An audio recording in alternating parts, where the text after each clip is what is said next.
sebelum punya ISBN dan sebelum punya tulisan yang diterbit di jurnal akreditasi, jangan mati dulu. Oke, mantap ya, super.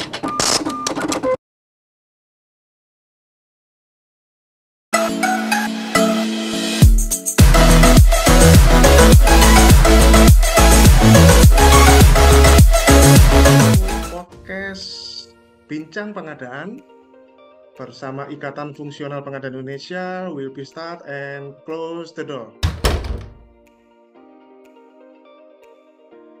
Oke, selamat pagi Mas Alek, Riki. Ya, selamat pagi Mas Iya, Agus.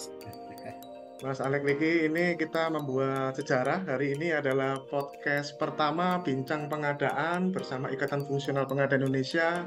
Kita ingin berkontribusi buat negara Indonesia, negara kesayangan kita ini untuk bisa membuat konten-konten yang sekiranya bermanfaat ya buat negara kita, Mas Alek. Oke, pada podcast episode pertama ini adalah temanya adalah terkait jurnal ya. Eh, jadi kita sedang bersama dengan seseorang yang terima kasih banget ya Bapak Ibu. Mas Alex ini sangat berpengalaman ya di bidang pengelolaan jurnal ya, pengelolaan jurnal, dan beliau ini adalah pengelola jurnal super adminnya ya, jurnal pengadaan barang jasa yang dimiliki oleh Ikatan Fungsional Pengadaan Indonesia. Beliau ini pengelola super adminnya dan kami terima kasih ya Mas Alex ya. Dan jurnal kita Sama-sama. ini, Oke. jurnal pengadaan barang jasa punya IFPI ini adalah jurnal pertama di Indonesia di mulai tahun 2022 ini ya, yang memiliki nomor digital object identifier ya, yang bertema pengadaan barang jasa aktif. Dan ini akan memberikan media buat para penulis-penulis di bidang pengadaan barang jasa untuk bisa menyampaikan tulisannya, dan tulisannya bisa menjadikan literatur bukan hanya di level nasional tapi mestinya level internasional. Nah, pada episode ini kita akan mengulas nih bersama dengan Mas Alek. Nanti silakan Mas Alek memperkenalkan singkat ya pengalaman-pengalamannya dan lain sebagainya mengenai jurnal ini. Mas Alek, ini eh, jurnal ini apa sih itu jurnal, Mas Alek? Bisa diceritakan nggak secara singkat nih? Saya perkenalan dulu deh. Baik, terima kasih Mas Agus Arif Ahmad atas undangannya untuk bisa berbincang-bincang di podcast, dan saya juga sangat senang karena ini podcast pertama tadi ya. Iya. Iya, jadi kalau untuk terkait mengenai jurnal, nah jurnal ini sudah sangat familiar ya, dan bahkan sekarang jurnal ini sebagai senjata ya, khusus mungkin kalau akademisi ketika kita ingin mengurus golongan, ketika kita mau mendapat guru besar, nah semuanya itu tolak ukurnya selalu dari jurnal gitu ya. Nah, jadi Oh. sebenarnya jurnal itu ruang lingkupnya adalah di akademisi. Nah, beda dengan tulisan-tulisan biasa ya. Biasanya kita biasa juga nulis-nulis di blog, nulis-nulis di Hmm. website. Nah, Nah, itu cuma bedanya apa, Mas? Jurnal nah dengan, jadi kalau saya nulis di blog atau artikel dengan saya nulis di jurnal itu efeknya apa bedanya nih, Mas? Secara baik literatur terserah apa bisa. ya. Jadi baik. Jadi kalau bedanya itu sudah pasti, yang pertama adalah ruang lingkup dalam yang membaca ya. Dan yang berikutnya adalah bedanya kalau jurnal dengan tulisan biasa yang seperti Mas Ari bilang tadi, tulisan-tulisan yang biasa kita buat di blog gitu ya. Nah, bedanya Hmm. kalau tulisan-tulisan di blog itu tidak ada proses dari editor sampai review sampai Hmm. dia terbit. Ini Nah, saya share screen. iya. Hmm. Bedanya jadi Nah, gimana bedanya nih? nah bedanya di kalau jurnal dengan tulisan yang biasa, jurnal itu Mas sudah pasti ditulis oleh orang yang berkompeten di bidang tertentu ya. Hmm. Nah, contohnya nih yang Mas Ari tunjukin ini ya. Saya Ini sempat punya adalah ide nih ya. Hmm. AA yang Mas Ari tunjukin ya. Jadi Hmm. bedanya kalau jurnal itu dia ada prosesnya ya. Proses dari editor, lalu direview, lalu diperbaiki kembali sama author, lalu nanti kita bentuk layoutnya dari segi tampilan, ya, baru nanti kita akan publish. Nah, jadi artinya perbedaan jurnal dengan tulisan yang biasa itu, jurnal ini diterbitkan di lembaga atau di instansi yang benar-benar sudah memiliki izin, ya. Nah, ya, izin itu yang disebut dengan ISSN, ya, International Standard Serial Number. Nah, kalau tulisan-tulisan biasa itu ya kita hanya menulis dan tidak ada proses-proses untuk direview. Ya, kita mau nulis apa aja bebas, ya. Kita mau nulis apa saja bebas, ya. Medianya bisa kita gunakan blog pribadi, ya, atau Facebook, ya, gitu ya. Nah, tetapi kalau jurnal ini kita tidak bisa publish di tempat lembaga yang tidak kredibel. Nah, jadi itu bedanya. Nah, kalau kita nulis nanti ngefek ke bisa masuk ke Google Scholar apa enggak nih Mas kalau jurnal seperti ini? Iya, benar. Jadi jurnal-jurnal itu kebermanfaatannya sudah jelas. Kita mendapat recognition. Nah, recognition itu ya apa? Contohnya adalah lembaga-lembaga pengindeks. Ya, sederhananya kita tadi seperti Mas Arief bilang Google Scholar, ya. Nah, seperti Google Scholar. Ya, nah, jadi setiap ya. Nah, nih contohnya nih punya Mas Agus, ya. Ini ada di sini ya, nih contohnya ya. Jadi artinya bisa gini, jadi rujukan ya untuk literatur ya. Jadi rujukan literatur artinya nanti ketika seluruh orang mengakses itu bisa dia gunakan. Jadi bukan di Indonesia aja, di seluruh dunia, ya. Seluruh Jadi dunia kita, ya. Iya, di seluruh dunia, Mas. Jadi ketika tulisan kita diterbitkan di lembaga tadi, ya, lembaga yang sudah punya ya apa ISSN yang sudah dianggap memang sudah resmi dengan proses yang tadi ada editor, ada reviewer, ya, ada production. Nah, baru nanti dinyatakan layak diterbitkan. Lalu nanti lembaga yang menerbitkan itu juga mengurus untuk mengindeks supaya bisa tersebar di seluruh di seluruh dunia sehingga orang bisa mengakses dan banyak muncul gitu ya. Nah, jadi tidak hanya indeks Google Scholar saja, bisa nanti DOAJ, bisa nanti ada Garuda, ya, bisa nanti Sinta, sampai nanti terakhirnya nanti kita kalau di Indonesia itu yang mengakreditasi adalah Sinta, ya, Arjuna. Nah, maka dari itu itulah bedanya, Mas, ya, dengan tulisan biasa dengan jurnal tadi. Nah, kalau tulisan jadi beda kayak buat tulisan saya taruh di artikel, misalkan di artikel manapun gitu ya, dengan jurnal itu secara literatur efeknya berbeda sekali ya berarti ya. Iya, berbeda, Mas. Tapi bukan berarti gini, kalau tulisan-tulisan biasa itu kan dia bidang-bidangnya itu kan pasti ada, Mas. Saya contohnya tulis puisi gitu ya. Saya nulis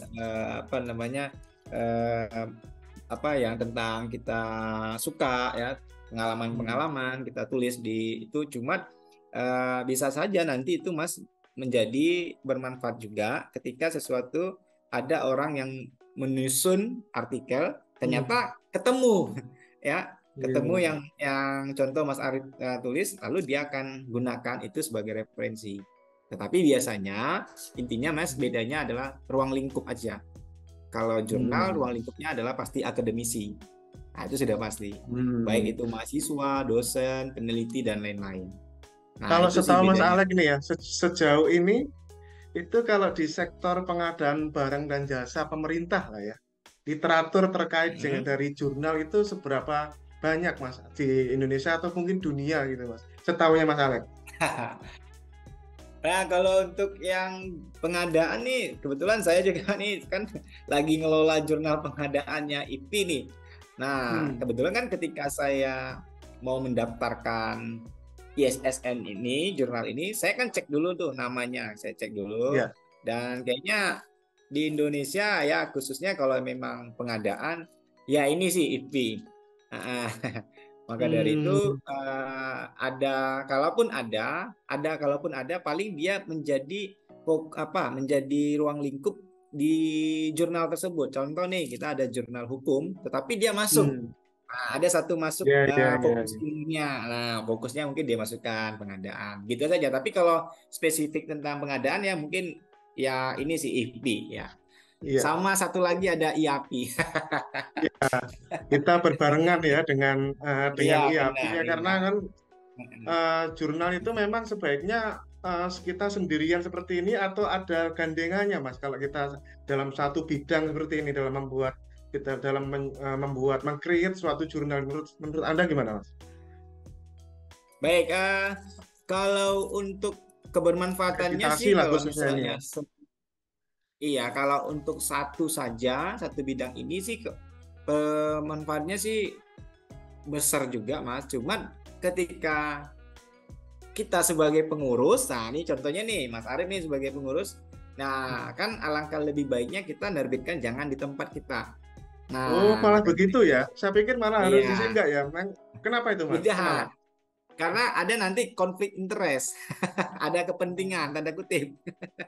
Nah, karena Itu kan kita efeknya yang apa ngelola dalam gitu. dalam misalkan untuk ngurus akreditasi atau ngurus itu efeknya apa, Mas, kalau sebaiknya? Nah, efeknya Mas kita melanggar kode etik sih. Hmm, Ya, kita akhirnya iya, iya, iya, ya iya. pimpinan kita nih, tolong dong. Nah, jadi akhirnya kita mengabaikan yang namanya jurnal tadi. Jurnal tadi kan saya katakan ada proses editor, ada proses review, ada proses layout, ada proses production. Nah, itu sih Hmm, makanya sebaiknya jurnal yang pengadaan itu ya mudah-mudahan ya dengan adanya iya. jurnal pengadaan dari IFPI ini banyak jurnal-jurnal pengadaan yang muncul sehingga bisa kolaborasi. Ya, Nah, benar, begitu benar, sih. benar. Jadi Iya. memang punya IAP juga memang kita juga butuhkan ya supaya tulisan kita juga saling Iya, tukar menukar gitu ya, Mas ya. betul ya berkolaborasi ya. Hmm, bedanya jurnal yang terakreditasi sama enggak itu apa, Mas ya? Kalau di dalam dunia akademisi lah, misalnya bedanya itu apa? Jurnal Ya, yang baik ya. akreditasi sama enggak itu? Bedanya sih nilai jual, Mas. Oh, nilai jual ya. Ya. Iya, nilai jualnya sama kayak kita nih mau ke milih perguruan tinggi, cari lihat akreditasinya apa gitu ya. Nah, Hmm. kalau jurnal yang terakreditasi, Mas, sudah pasti melalui proses pemeriksaan ya, pengelolaannya benar atau tidak, baru artikel yang diterbitkan itu sesuai dengan bidang ilmu dari topik jurnal kita atau tidak. Nah, itu sih bedanya. Sehingga nanti kita akan Hmm. diberikan peringkat sama Kemendikbud Ristek Dikti. Nah, Peringkatnya kayak jadi gimana aja itu, Mas? baik ya Level-levelnya. ada 6 level sih, Mas. Ya, peringkat yang paling yang tinggi itu Sinta 1 ya. Sinta satu, Baru saya Sinta alamatnya apa, 2. Mas? Bisa kita tunjukkan sama-sama di sini. Alamat websitenya apa berarti? Boleh, boleh Mas. Sinta Langsung aja Mas. Kemendikbud ya? Iya, benar, Sinta Sinta Kemendikbud. Kemendikbud. Oke. Oh, ini ya, Sinta Nah, ini ya. Ini mesti iya website ini benar. ya. Misalnya apa secara Oh iya, benar. Nah, nanti itu dipilih source, Mas. Pilih source. Yang source ada mana ini? source. Nah, di samping Oh, ini ya, FAQ source. itu jurnal. Iya. Oke, ini jurnal. Nah, nanti kita bisa filter mau pilih peringkatnya. Nanti ada di situ, Mas. Nah, Filter kalau ini. kita iya. Oh, oke. Nah, di Oh, situ kan ini apa tuh? ada Iya. Garuda, ada dulu ya. Ceritain, Mas, Nah, ceritain. nah, Level-levelnya. jadi gini. Nah, ini adalah website semua kumpulan jurnal-jurnal yang sudah terakreditasi ya Hmm. di semua website. Jadi ketika kita mau mencari referensi nih, kita mau ngambil cari referensi, ya sudah kita buka aja situs website ini, kita carikan ketikkan nama jurnalnya, nanti dia bisa akan munculkan. Nah, syaratnya nih ada Mas, kalau kita mau bisa muncul jurnal kita mau muncul di sini Pertama nanti ada apa, Mas? kayak apa Pertama Mas? itu apa yang kita kejar akreditasi? Yang pertama sih kita sudah kayak IFPI ya sudah memiliki doi itu sudah menjadi syarat utama. Baru DOI ya. Bisa ceritakan, ya Mas, di DOI aturan enggak DOI. baik ya. Nah, DOI DOI itu itu apa? digital object identifier ya. DOI itu sebagai nomor identitas ya digital. Artinya nanti ketika orang mau mencari ya, mau mencari sebuah artikel jurnal, nanti itu akan ada ya nomor doi-nya yang akan ditampilkan. Ini ya. Ah, ini. Ini kelebihannya apa kalau jurnal ada nomor DOI ini, Mas? Kelebihannya gini Mas, ya karena DOI ini kan itu yang mengeluarkan itu Mas adalah lembaga yang berasal dari negara Amerika, namanya Crossref ya. Hmm. Jadi kelebihannya Mas, ketika ada nomor DOI ini semakin gampang mencari sebuah, kita mau tahu oh ini jurnal ini identitasnya ini, kita langsung bisa lihat Mas. Nah, jadi jurnal itu Hmm. dia contohnya kayak jurnal IP memiliki nomor doi ya 10 titik bla bla bla. Nah, gitu ya. Di sebelah mana Mas lihatnya? Kalau ini saya kan punyanya Mas Ade nih. Nomor DOI itu dilihat Oh, dari coba di websitenya, kembali ke websitenya ada tuh sepertinya, Mas. balik ke websitenya ya. Oke, sebentar. Iya. Nah, iya. Itu dia nomor DOI itu nempel di masing-masing jurnal atau bagaimana dia nempel? Iya, dia masing-masing jurnal coba diklik aja di satu satu judul, Mas, satu judul. Satu judul, Satu oke. ini yang mendeteksi itu. Nah, yang satu aja. Ah, ya itu. Oh, ini ya. Nah, ya itu ya. Hmm. Jadi itu Mas, nomor yang kita lihat itu 10 yang 1059 ini ya. Itu Hmm. yang mengeluarkan adalah langsung dari Crossref. Dari Crossref Amerika ya. Iya, yang kita kan ada tuh We Are Hmm. Crossref tuh yang di ya We Are Crossref member. Jadi itu lembaga yang mengeluarkan nomor doi tadi. Ya. Oke, gitu ya. Dan ini apa pengindeks Garuda ini apa Mas? Ini bisa. Nah, jadi kita tadi ini lanjut nih kalau ini kayaknya sudah ke Ya, pertanyaan yang tadi ya. Tadi ya. Mas Arief bilang kita bagaimana supaya ada muncul jurnal kita tuh di website Sinta gitu ya. Sesinta ini ya. Iya, jadi ini kan website Sinta ini adalah website yang mengumpulkan semua jurnal-jurnal yang sudah terakreditasi.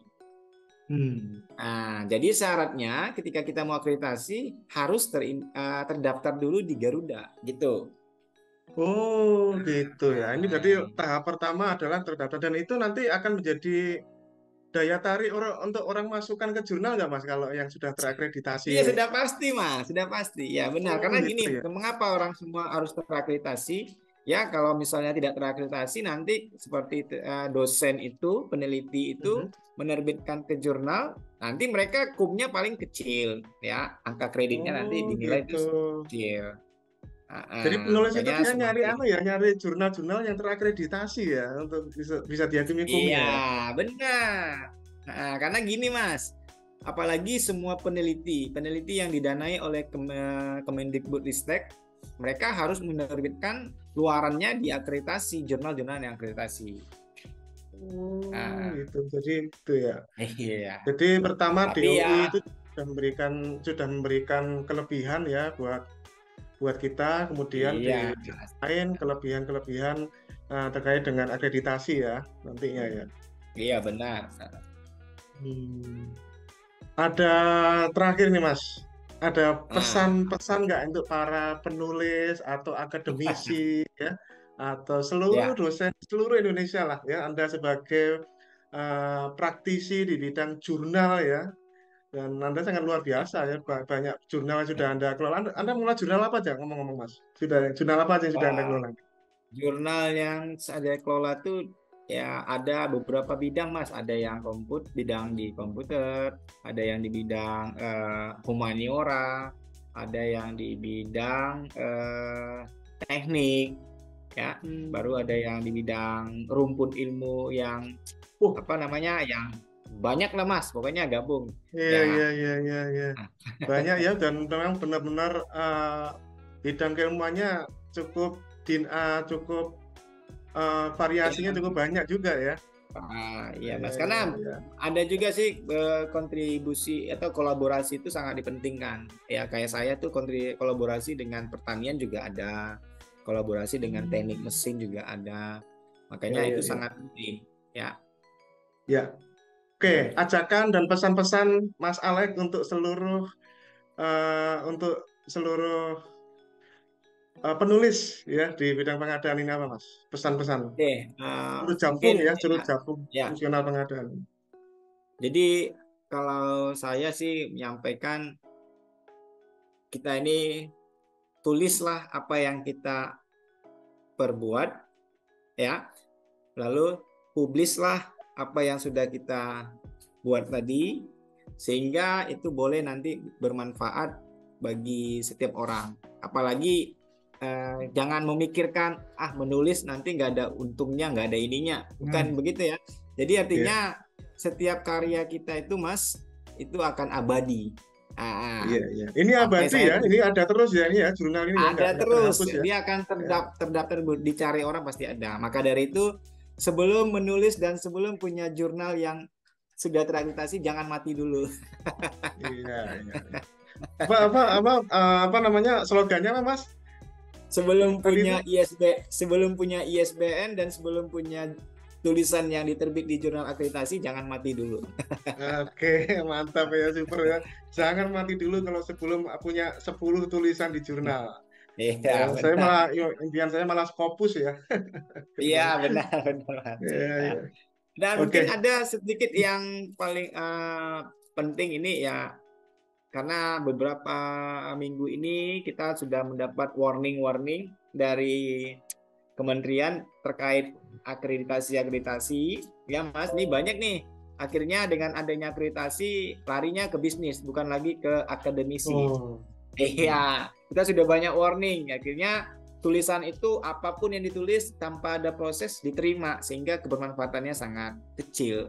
Nah, maka dari itu saya juga berpesan mungkin bagi kita semua dalam pengelola lembaga penerbit ya, kita tetap melaksanakan kaidah-kaidah yang dimana tadi di awal pertama pertanyaan Mas Arief, apa itu jurnal? Jurnal itu adalah tulisan yang ditulis oleh orang yang berkompeten di bidang tertentu dan diproses melalui editor, review, copy editor, layout, dan production. Nah, jadi kita jangan lupa benang merahnya itu.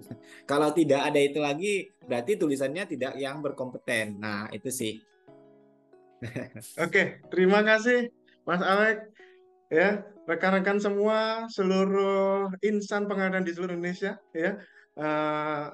Episode yang luar biasa yang pertama ini ya, kita membahas mengenai jurnal yang merupakan salah satu media literasi yang sifatnya abadi ya Mas Alek ya, dan Abadi yang ya, mengajak benar. ya kita semua ayo menulis ya, karena dengan ditulis ilmu itu akan abadi. Bermanfaat. Terima kasih Mas Alek atas waktunya Ya, menjadi sama-sama bintang Mas tamu Agus ya. pertama podcast kita yang pertama. Semoga menjadi sejarah ya, dan bisa bermanfaat untuk kita semuanya. Terima kasih rekan-rekan semuanya. Kita sudahi podcast Bincang Pengadaan episode pertama ini. Salam IKI, integritas, kompeten, dan inovasi. Assalamualaikum warahmatullahi wabarakatuh. Sukses buat kita semuanya.